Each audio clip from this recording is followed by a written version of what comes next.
ഇയ്യോബ് അധ്യായം 17. എന്റെ ശ്വാസം ക്ഷയിച്ച് എന്റെ ആയുസ് കെട്ടുപോകുന്നു. ശ്മശാനം എനിക്കായി ഒരുങ്ങിയിരിക്കുന്നു. എന്റെ അടുക്കെ പരിഹാസമേ ഉള്ളൂ. എന്റെ കണ്ണ് അവരുടെ വക്കാണം കണ്ടുകൊണ്ടിരിക്കുന്നു. നീ പണയം കൊടുത്ത് എനിക്ക് ജാമ്യമാകണമേ. എന്നോട് കൈയടിപ്പാൻ മറ്റാരുള്ളൂ? ബുദ്ധി തോന്നാതെ വണ്ണം നീ അവരുടെ ഹൃദയം അടച്ചു കളഞ്ഞു. അതുനിമിത്തം നീ അവരെ ഉയർത്തുകയില്ല.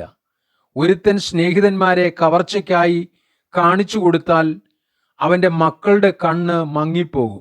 അവൻ എന്നെ ജനങ്ങൾക്ക് പഴഞ്ചൊല്ലാക്കി തീർത്തു. ഞാൻ മുഖത്ത് തുപ്പേൽക്കുന്നവനായി തീർന്നു. ദുഃഖം ഹേതുവായി എൻ്റെ കണ്ണ് മങ്ങിയിരിക്കുന്നു.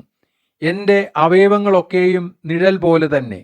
നേരുള്ളവർ അത് കണ്ട് ഭ്രമിച്ചു പോകും. നിർദോഷി വഷളന്റെ നേരെ ചൊടിക്കും. നീതിമാനോ തൻ്റെ വഴിയെ തുടർന്നു നടക്കും. കൈവെടിപ്പുള്ളവൻ മേൽക്കുമേൽ ബലം പ്രാപിക്കും. എന്നാൽ നിങ്ങളെല്ലാവരും മടങ്ങി വരുവിൻ. ഞാൻ നിങ്ങളിൽ ഒരു ജ്ഞാനിയെയും കാണുന്നില്ല. എൻ്റെ നാളുകൾ കഴിഞ്ഞുപോയി.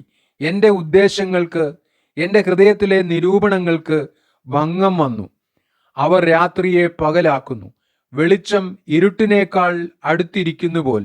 ഞാനോ പാതാളത്തെ എൻ്റെ വീടായി പ്രതീക്ഷിക്കുന്നു. ഇരുട്ടിൽ ഞാൻ എൻ്റെ കിടക്ക വിരിച്ചിരിക്കുന്നു. ഞാൻ ദ്രവത്വത്തോട് നീ എൻ്റെ അപ്പനെന്നും പുഴുവിനോട് നീ എൻ്റെ അമ്മയും സഹോദരിയുമെന്നും പറഞ്ഞിരിക്കുന്നു. അങ്ങനെയിരിക്കെ എൻ്റെ പ്രത്യാശ എവിടെ? ആർ എൻ്റെ പ്രത്യാശയെ കാണും? അത് പാതാളത്തിൻ്റെ ഓടാമ്പലുകളോളം ഇറങ്ങിപ്പോകുന്നു. പൊടിയിൽ ഒരുപോലെ വിശ്രാമമുണ്ടാകും.